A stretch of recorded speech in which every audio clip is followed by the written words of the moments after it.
여러분 안녕하십니까? 2026년 7월 3일 와시는 소리 종킴 TV의 김종엽입니다. 우리 대한민국에 계시는 동포 여러분, 그리고 이곳에 미국에 사시는 여러분 안녕하십니까? 와시는 소리는 시사 프로그램입니다. 잘못된 길을 바로잡기 위한 여러분들 위한 방송입니다. 그날그날의 핫한 이슈만을 선택을 해서 심층 분석해보는 시사 프로입니다. 많은 애청 있으시기 바랍니다. 자, 뭐니 해도 역시 북중미 월드컵 소식으로 먼저 들어가 봅니다. 이미 대한민국은 32강에 탈락을 했습니다마는 그래서 많은 아쉬움이 있죠. 험에도 불구하고 역시 대한민국의 축구 팬들은 세계 강국들이 펼쳐지는 이 축구 제전을 외면할 수가 없는 것 같습니다. 축구에 대한 그 관심도는 한국이 탈락했습니다만 여전히 강합니다.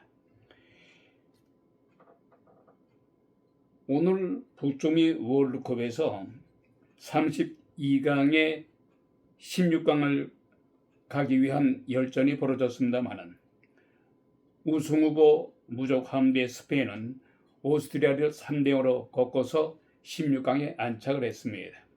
역시 호날두가 활동하고 있는 포르투갈, 크로아티아를 맞이해서 2대1로 승리를 했습니다.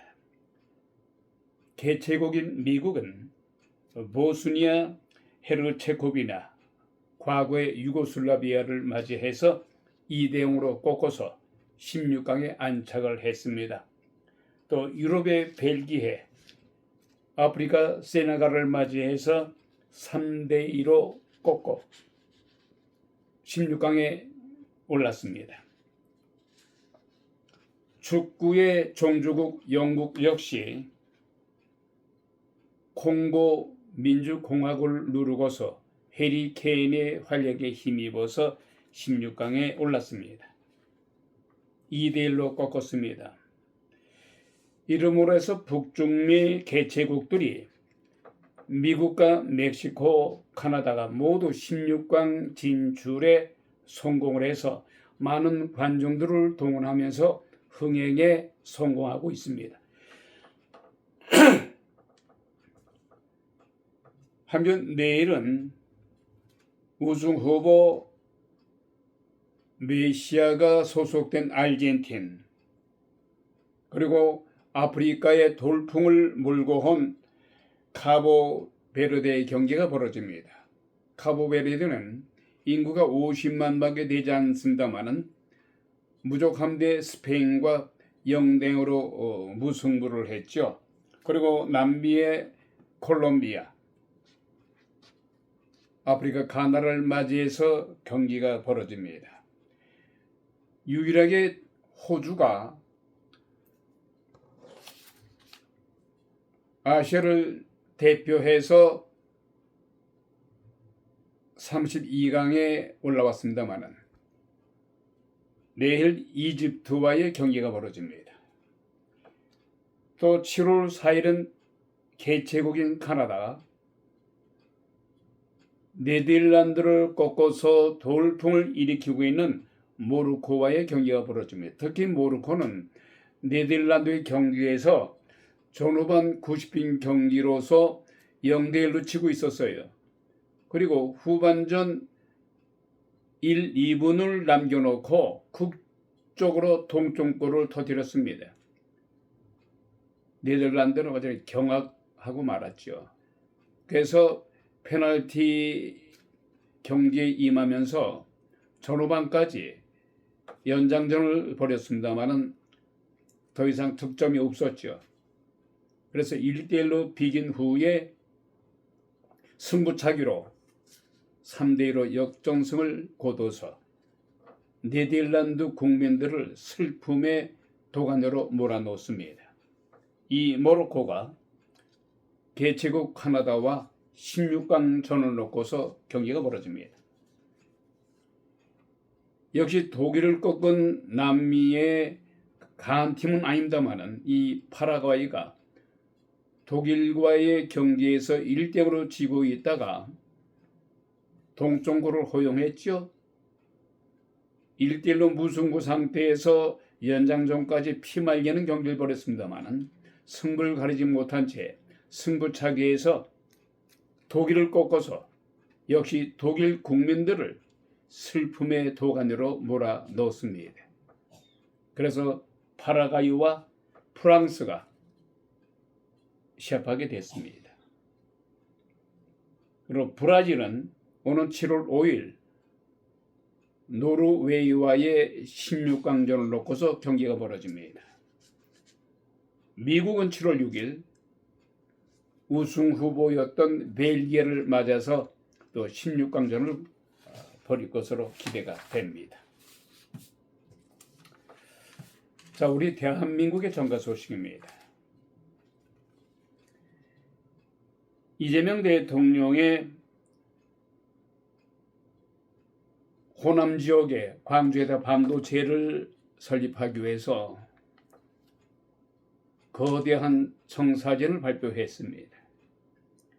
이재명 대통령이 이재용 삼성전자 회장 그리고 최태원 SK그룹 회장으로부터 용인 반도체 클러스터 증설과 호남 클러스터 신설을 동시에 추진하겠다는 약속을 받았다고 어제 밝혔습니다. 이 호남 지역의 반도체에 드는 비용은 자그마치 800조 원이 듭니다. 이 호남 클러스터 착공 시점이 보다 빨라질 수 있을 것 같습니다만은 그러나 삼성의 이재용 회장 그리고 SK의 최태원 회장은 투자를 하겠다고 밝혔습니다만은 그러면은 언제 착공할 것이냐에 대해서는 아무 소리 하지 않고 있습니다. 다만 호남 지역, 광주 지역에다 반도체를 세우게 되면은 반드시 용수, 물 부족을 해결해야 될 것이며 그리고 어떻게 하면은 인력난을 해소할 것이냐 그리고 가장 중요한 전력 공급을 어떻게 해결할 것이냐 이것이 기대가 돼야만이 가능하다 이런 식으로 말하고 있어요. 그래서 이재명 대통령의 말과는 조금은 차이가 있습니다.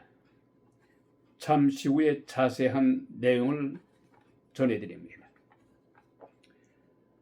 한편 삼성전자, SK 하이닉스는 이미 용인 클러스터에 들어설 생산 시설 착공 또는 준비 절차에 들어가고 있습니다만은 하지만 이 두 기업들은 삼성과 SK 채태원 그룹은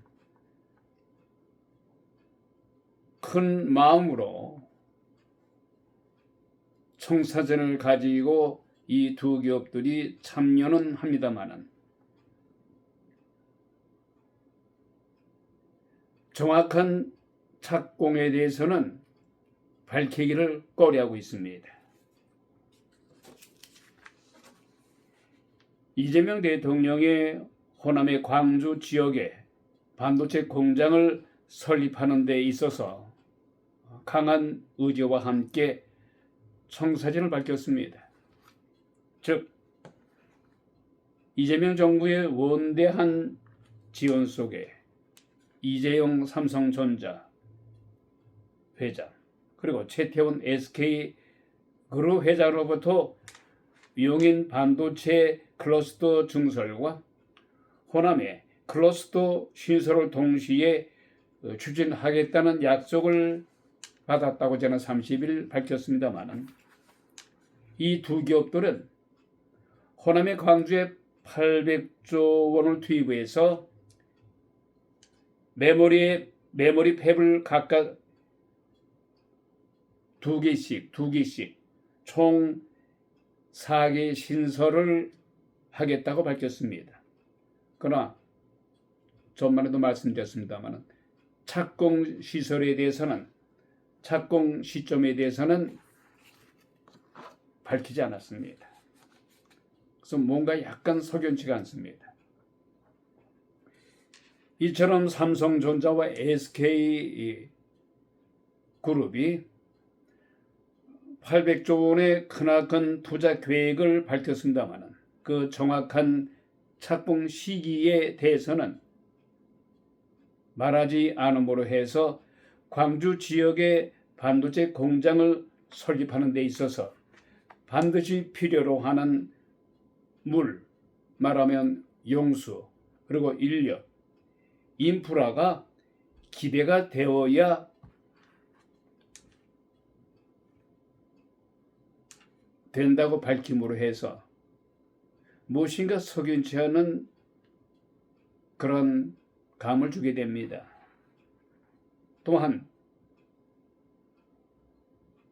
반도체를 설립하는 데 있어서 반드시 필요한 용수와 인력 그리고 인프라가 기대가 되어야 된다는 조금은 석연치 않은 말을 밝혔습니다. 약간 모호한 태도로 자신감이 없는 듯한 또한 있는 듯한 이런 발언으로 국민들의 일부 의심의 눈초리로 바라보는 것도 부인할 수 없습니다. 그래서 혹시 어떤 전문가들은 삼성전자 이재영 그리고 최태원 SK그룹 회장이 이재명 대통령의 압력을 받아서 어쩔 수 없이 대답은 했습니다마는 모든 제반 시설이 준비가 되어 있지 않기 때문에 용수라든가 인력과 인프라가 준비되어 있지 않은 상태에서 물을 어떻게 어디서 끌어올릴 것이며 또 인력난은 전력난은 어떻게 준비해야 되나, 이것이 대단히 걱정스러웠는지 그럼에도 불구하고 이재명 대통령과의 그 만남에서 압력에 받았겠습니까? 이재명 대통령이 이래라 저래라 하진 않았겠죠. 그러나 이 두 기업인들이 혹시 이재명 대통령의 마음을 사기 위해서 전혀 광주 지역의 반도체가 적합하지 않았음에도 불구하고 투자하겠다, 이기 사기를 신설하겠다 하면서도 조건부 아닌 조건, 기대가 충족되어야 된다는 식으로 아리송한 대답을 하고 있어요. 그리고 착공 시기에 대해서 밝히지 않았습니다.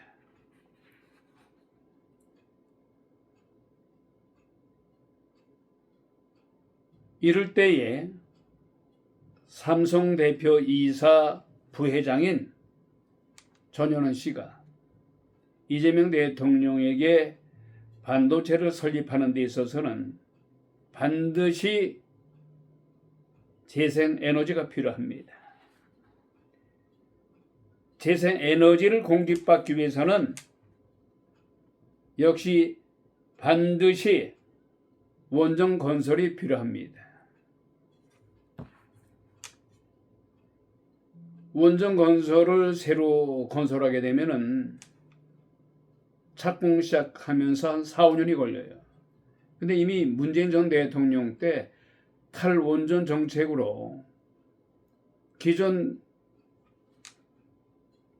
원전 그 공장들을 거의 폐쇄하다시피 했잖아요. 어찌됐건 간에 반도체를 설립하는 데 있어서 재생에너지가 필요합니다만 재생에너지의 공급량인 그 전력 공급, 재생에너지를 공급받기 위해서는 원전 건설이 필요하다는 것은 반도체에 관계되는 사람이라면 누구나 알 수 있는 상식적인 것이에요. 하지만 현재 대한민국의 원전 시설은 전 문재인 대통령의 탈원전 정책으로 이재명 대통령의 반도체 공장을 설립하는 데 있어서 크나큰 걸림돌이 되고 있어요. 다시 강조합니다마는 호남에 반도체 공장을 세우는 데 있어 반드시 필요로 하는 전력 공급과 전력 수급 또한 무한정 필요로 하는 물 부족, 또 인력 부족난은 어떻게 어디서 어떤 방법으로 해결할 것인지 구체적인 계획도 없이 이재명 대통령은 한두 달 안에 추진하겠다고 서두르고 있어요. 여러 가지 전혀 준비 과정도 없이 더 나아가서 물 부족, 용수 부족, 전력 공급의 부족 인력난을 겪게 될 것이 뻔한 임에도 불구하고 그 부작용에 대해서는 전혀 개의치 않고 있어요. 그리고 언론에 의해서 야당에 의해서 반대 목소리가 나오다 보니까 이재명 대통령은 부처의 눈에는 부처만 보일 것이요, 돼지 눈에는 돼지만 보인다. 이렇게 반대 목소리에 대해서 격앙된 반응을 보였어요. 특히 호남 지역의 광주에는 엄청난 물 부족으로 인해서 농사를 짓는 데 있어서도 물이 모자라요. 이런 마당에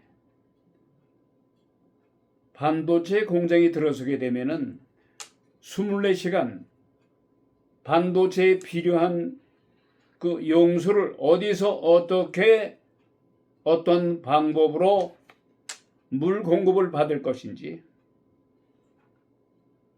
또한 물의 원활한 공급을 받기 위해서는 뭐가 필요합니까? 댐이 필요해요. 원활한 물을 공급받기 위해서는 댐이 필요합니다마는, 여러분께서 아시겠습니다마는 전 이명박 전 대통령 당시에 4대강 그 댐 정책을 하지 않았습니까? 그 당시 민주당에서 얼마나 반대를 했습니까? 예? 그것이 지금 부메랑이 됐어요. 그걸 반대하지 않았으면은 댐을 이용해서 호남 지역의 광주의 반도체를 설립하는 데 있어서 얼마나 좋은 영향을 받았겠습니까마는, 지금 다시 또 댐을 또 설립을 해요. 어찌됐든 간에 반도체를 설립하는 데 있어서는 반드시 전력 공급 그리고 용수가 필요함에도 불구하고 이 용수, 물 부족을 해결하기 위해서는 댐이 반드시 필요합니다. 이명박 전 대통령의 4대강 사업의 하나인 원대한 댐 건설 사업의 정책을 현 여당의 전신 민주당 얼마나 그 결사 반대했어요. 우리 모든 국민들이 알고 있습니다만은 그뿐이 아니죠.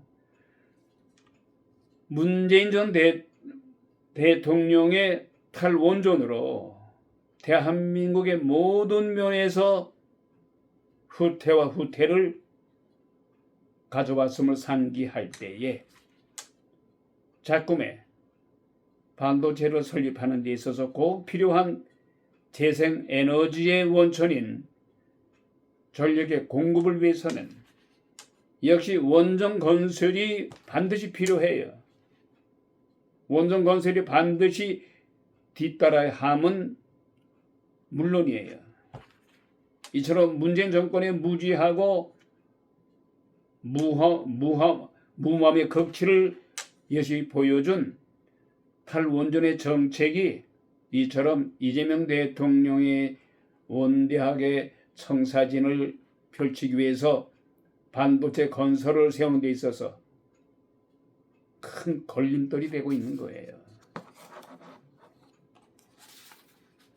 결론적으로 호남 지역 광주에 반도체를 설립하는 데는 기본적으로 필요한 말하자면은 안정적인 전력 공급을 위해서는 인프라, 적어도 63 기기와트의 대형 원전기 4개 정도의 대규모 큰 것들이 필요하다는 거예요. 이것들이 준비가 되어야 되는 거예요. 호남의 광주 지역에 반도체 공장을 설립하는 데 있어서 큰 무리가 없겠습니다만은 현재 냉정한 전문가들의 말을 빌면은 절대적으로 꼭 갖춰야 할 물 부족의 그리고 전력의 공급 그리고 인력을 어떻게 어디서 어떻게 해결할 것인지 어떤 구체적인 플랜이나 계획이나 준비가 전혀 되지 않은 상황에서 일시적인 전시 효과,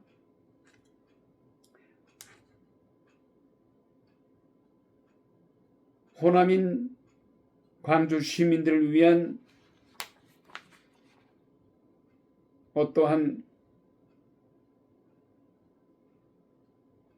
일시적인 효과를 할까요? 전시적인 효과. 그러나 오는 8.17 전당대회가 끝나게 되면은 슬그머니 없는 것으로 할지도 모른다는 일부 정가에서 그런 말들이 나와요. 어찌됐든 간에 반도체를 설립하는 데 있어서 물 부족, 전력의 공급, 그리고 인력을 어떻게 어디서 어떻게 방법으로 할 것인지를 구체적인 계획이나 준비가 없이 현 정권의 어떤 광주 시민들에게 인심을 얻기 위한 하나의 시합이 아니겠느냐. 그러나 이재명 대통령의 적극적으로 지금 나서는 거 보면은 또 어떤 시합을 위한 시합은 아닌 것 같아요. 그러나 시합이든 이재명 대통령의 원대한 꿈으로 호남 지역의 발전을 위해서 한다 하더라도 그래서 어떤 시합은 아닐 거예요. 그건 그 참새들이 하는 얘기고 이재명 대통령 나름대로 무엇인가 큰 업적을 내야 될 거 아니겠어요? 그래서 모든 발전이 균형된 발전을 위해서 서울과 영남과 골고루 강원도를 비롯해서 그런 추진력 있게 이재명 대통령의 원대한 그런 계획에 대해서는 이 시간 진행자도 신뢰를 할 수가 있을 것 같습니다만 다만 지적한 대로 반도체를 설립하는 데 있어서는 반드시 필요한 용수와 전력 공급과 인력난 그리고 인프라 이게 준비가 되어야 한다는 겁니다. 그리고 본론적으로 반도체를 위해서는 꼭 필요한 태양광, 즉 햇빛이 있어야 된다는 거예요. 24시간 동안 햇빛이 있어야 될 것이고 또 바람이 또 필요해요. 그 바람이 없을 때는 어떻게, 햇빛이 없을 때는 어떻게 대처해야 할 것인가. 또 햇빛이 너무 많아도 문제가 된다는 거예요. 반도체 공장을 설립하는 데 있어서는 반도체에 필요한 햇빛이 반드시 필요합니다만 햇빛이 너무 많아서도 아니 되고 바람이 또 반드시 필요해야 되고 그럼 바람이 없을 때라든가 햇빛이 없을 때라든가 햇빛이 너무 많을 때 어떻게 대처해야 되는가. 모든 것에 대해서 하나부터 10까지 준비에 조금이라도 소홀함이 있을 때는 거기에 파생되는 부작용이 엄청나다는 거예요. 그런 후속 조치가 되어 있는지. 그러나 불행하게도 현 정부의 호남 지역 발전을 위한다고 반도체 공장을 세우려는 계획은 너무나도 크나큰 국력의 손실이요. 경제력 손실이 뒤따르기 때문에 심사숙고해서 전문가들과 논의하고 또 논의해서 정책을 결정을 해야 된다는 겁니다. 만일에 실패할 경우에 그 책임은 어떻게 질 것이에요? 이재명 대통령이 책임져야 만일에 실패할 경우에 호남 지역의 반도체를 세우는 데 있어서 반드시 물이 필요하고 전력이 필요하고 인력난이 필요하고 인플라가 필요한데 또 햇빛도 필요하고 바람도 필요하고 모든 것이 하나부터 10까지가 필요한데 이것으로 인해 이것이 제대로 가동이 되지 않을 때 엄청난 800조 몇천조 이상의 돈 드는 그런 큰 사업인데 이것이 실패할 경우도 대비해야 한다는 거예요. 실패할 경우에 국가적으로 손실을 어떻게 메꿀 것이며 이재명 대통령이 어떻게 책임질 것입니까? 말로 책임져서 되는 게 아니라는 거예요. 그래서 반도체를 호남 광주 지역에 설립하는 데 있어서 숙고하고 또 숙고해서 전문가들과 논의해서 결정해야 될 것 같습니다. 자, 이런 가운데 트럼프 대통령이 어제 미국과 이란의 종전 후속 접촉에서 아주 좋은 성과를 거뒀다. 이렇게 얘기하고 있어요. 트럼프 대통령은 워싱턴 DC 인근의 앤드루스 합동 기지에서 기자들과의 인터뷰에서 우리는 이란과의 아주 좋은 회담을 했다. 그동안 밀고 당기고 MOU 양의 각서를 사인했음에도 불구하고 티격티격 또한 이란에 의해서 상선에 대한 공격으로 또 미국이 또 이란을 공격하지 않았습니까? 그래서 양의 각서가 하나의 종이 쪽지로 쓰레기통에 버리게 될 것이 아닌가 우려했습니다마는 결국 트럼프 대통령이 오늘 밝힌 대로 끌려갔다, 밀었다, 왔다 갔다 하더니 우스갯소리로 말이죠. 결국은 회담이 잘 된 것 같습니다. 트럼프 대통령을 이어서 우리 미국은 4월 동안에 아주 강하게 이란 정권을 밀어붙였다. 그 결과 잘 됐다. 이란이 우리 미국의 의견을 잘 또한 소화시키면서 처음에는 완강하게 정했지만은 초이스가 없지 않느냐. 내 트럼프가 누구냐? 이란이 계속해서 어깃장을 놓게 되면은 오는 11월 3일 중간선거 나 그런 거 의식하지 않는다. 무차별로 이 지구상에서 이란이란 나라가 존재할 수 없을 정도로 강하게 밀어붙이겠다. 공격하게 이렇게 얘기한 적이 있지 않았습니까? 이란이 좀 식겁을 한 것 같아요. 그래서 결국은 이란과 미국이 잘 논의가 잘 돼서 협상에 성공했다고 트럼프 대통령이 자신만만하게 밝히고 있습니다. 자, 이런 가운데요. 미국과 이스라엘의 공격으로 중동 전쟁이 3개월 동안 벌어지지 않았습니까? 그래서 많은 그 인명 피해도 있었습니다만은 그거보다는 우선 유가가 올랐잖아요. 예? 이란의 호르무즈 해협을 봉쇄함으로 해서 원유를 수입할 길이 없기 때문에 완개론의 4달러가 넘을 정도로 엄청나게 유가가 올랐어요. 거기에 덩달아 모든 물가들이 올랐습니다. 그래서 인플레이션을 겪지 않았습니까?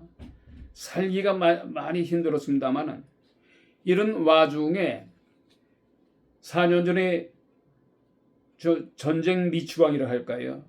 전쟁 미추광이죠. 전쟁 미추광이 전범인 푸틴의 무모한 공격으로 우크라이나를 공격했잖아요. 한 달 만에 전쟁을 끝낼 수 있다고 호언장담했습니다만 이게 벌써 5년째 접어들어요. 그런 동안에 우크라이나 국민들 엄청난 수십만 명 이상이 살생됐어요. 사망했어요. 피난민의 행렬을 이어가고 있으며 지금까지도 말이죠. 그뿐입니까? 그럼 러시아는 푸틴의 러시아의 병사들도 10만 명 이상 젊은이들이 사망했다는 소식이에요. 그런데 여전히 드론 공격과 여러 가지 무기로 인해서 각 우크라이나 그리고 러시아의 발전소 그 밖에 가장 중요한 시설들이 드론 공격으로 막대한 피해를 입었잖아요. 인명피해는 말도 못할 정도로 100만 명 정도는 아니 됩니다만 30만 명 이상이 사망했다는 거예요.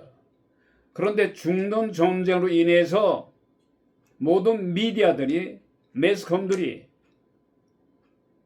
우크라이나와 러시아 전쟁에 대해서 보도를 하지 않았어요. 중동 이란과 미국의 전쟁 속에 묻혀서 완전히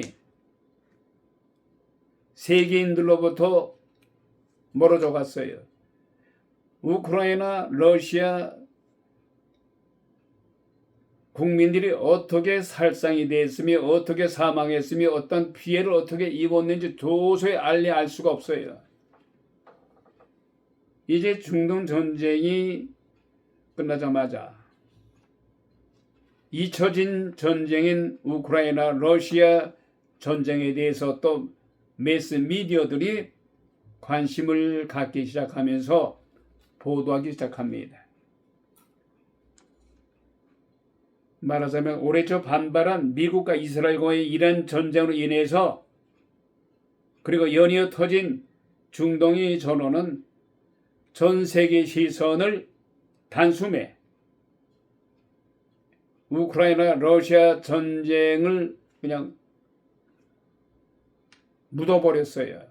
아무도 우크라이나 러시아에 대해서 관심이 없었어요. 왜? 중동 전쟁으로 인해서. 이것은 푸틴의 미치광이 같은 이 전쟁범에 의해서 이 푸틴 혼자 욕심에 엉뚱한 그 우크라이나 나라를 왜 침공을 합니까? 에? 과거 러시아가 소비에트 연방이라는 나라로 해서 우크라이나에도 소비에트 연방에 소속된 같은 나라였어요. 예? 지금 각기 독립이 돼서 이러고 있습니다만 같은 나라였던 우크라이나를 침공을 해서 수십만 명의 살생을 하지 않았습니까? 이 푸틴은요, 오직한 바이든 전 미국 대통령이 전범으로 몰아서 체포되면은 미국 연방 교도소로 와서 깜빵에 들어가요. 감옥에 들어가요. 그러나 러시아가 베네수엘라의 마두로 대통령과 다르지 않습니까? 러시아의 강국인 푸틴을 미국이 어떻게 체포를 합니까? 그 정도로 바이든 전 대통령도 푸틴을 완전히 전범으로 몰았어요.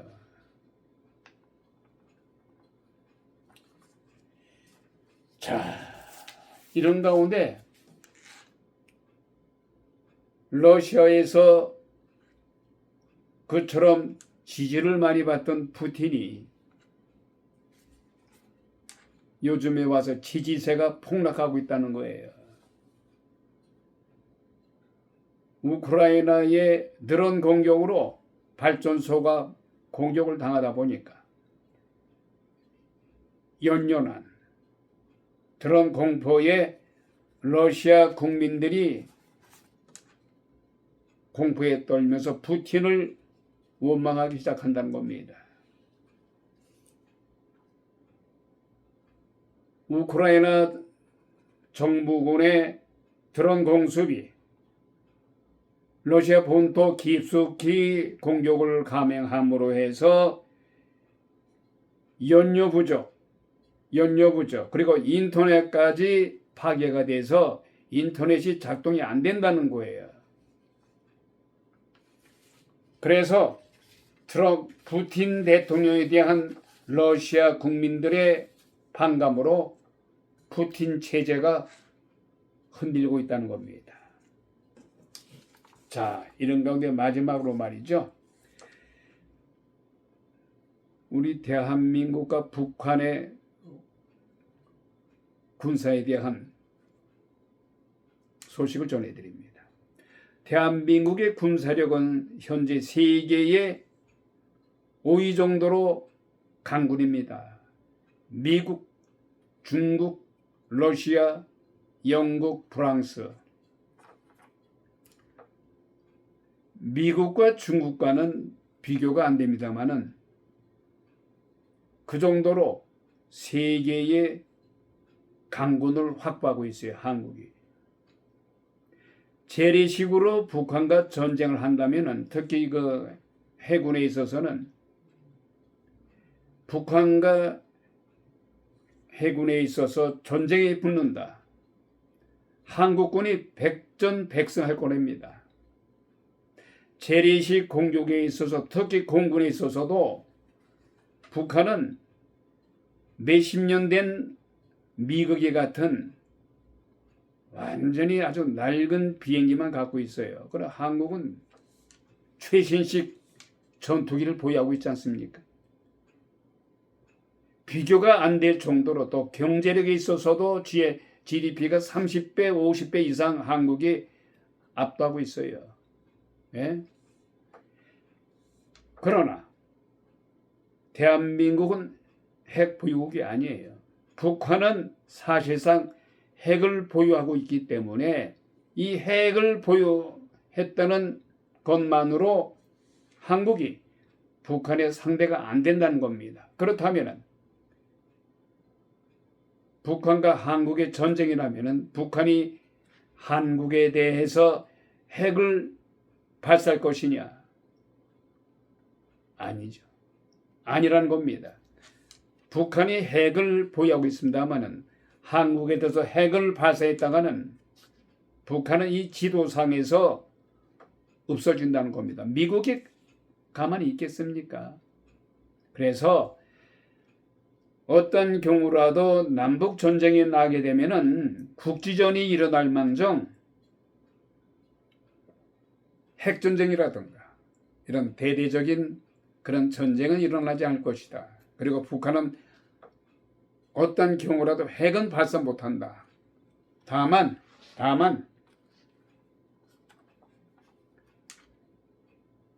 서해상, 예를 들어서 말이죠, 북방 한계선인 NLL, 이 부근에서 과거를 보게 되면은 연평해전처럼 남북한의 해군이 전투를 벌인 적이 있었어요. 연평해전전에서 전투를 벌이게 되면은 대한민국의 백전백승이요, 북한과는 백전백패를 당합니다만은, 여기서 북한이 대한민국과의 재래식 전쟁에서 이기지 못하면 핵을 발사할 수도 있다. 이런 전문가들의 견해도 있다고 합니다만은, 그러나 그런 가정이고, 어디까지나 가정이고, 북한이 핵을 보유하고 있다고 해서 핵은 쓸 수가 없다. 쓸 수 없을 것이다. 이러한 전문가들의 견해입니다. 2026년 7월 3일 순서를 마칩니다. 와시노 소리 종김 TV의 김종엽이었습니다. 대단히 감사합니다.